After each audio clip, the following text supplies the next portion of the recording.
moi, j'aimerais parler des élections anticipées, mais sur un plan constitutionnel. Si on lit la Constitution, effectivement, le président de la République peut dissoudre l'Assemblée, il n'y a pas de motif à donner, et les élections législatives ont lieu Pour les 20 jours. 20 jours plus tôt, 30 jours au plus tard.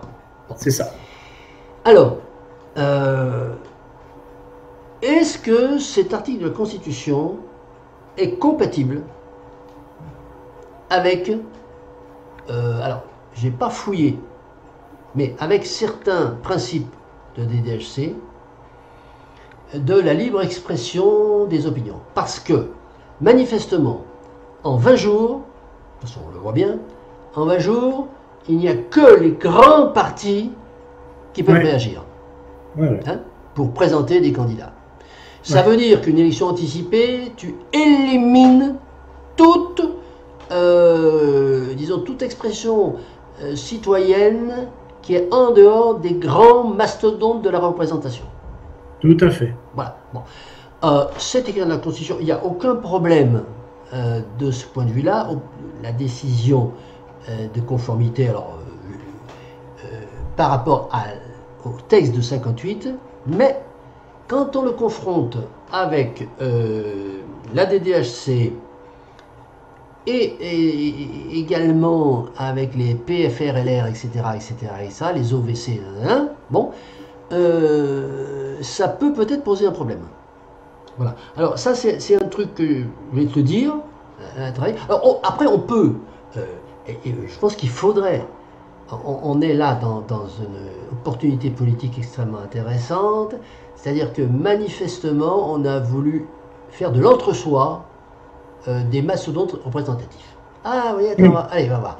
Ça va être LFI contre RN, contre truc. Bon, les mouvements citoyens, là c'est tranquille, en 20 jours, il n'y en a pas un qui a le temps de se remuer. De toute façon, on n'a pas les fonds. Bon, on n'a pas le temps de les collecter, etc. Donc, légalement, tu ne peux pas attaquer, mais politiquement, on peut dire quel déni de démocratie constitue les élections anticipées. Une élection anticipée, c'est une élection où le mouvement citoyen, le petit mouvement citoyen, porteur disons d'idées ou de préconisations politiques qui sont alternatives ou dissidentes des 7-8 grands partis, est éliminé, je dirais, administrativement de la consultation. Tout à fait. Et là, on a un déni de démocratie qu'on peut dénoncer d'un point de vue politique, d'un point de vue idéologique, on ne peut pas dénoncer d'un point de vue juridique, à moins que on cherche bien, et je pense avoir trouvé un ou deux angles d'attaque pertinents pour mettre en doute, pour le moins mettre en doute, l'incompatibilité de ces délais liés à une élection. Parce qu'on pourrait très bien imaginer des élections anticipées qui je dissous l'Assemblée, mais ça va se passer que dans 3 mois. Hein.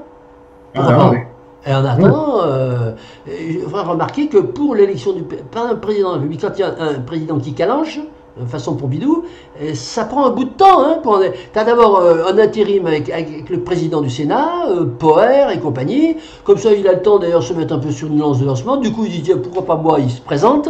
Voilà. Et bon, alors que là, ils sont anticipés. Non, allez, 20 jours, terminé. Une semaine pour s'inscrire. Bon, non. Et donc, il y a un angle d'attaque politique idéologique, en disant cet article est un déni de démocratie. C'est une constitution démocratique qui se dit démocratique ne peut pas. Il faut rayer, il faut abroger cet article. Et puis un angle d'attaque plus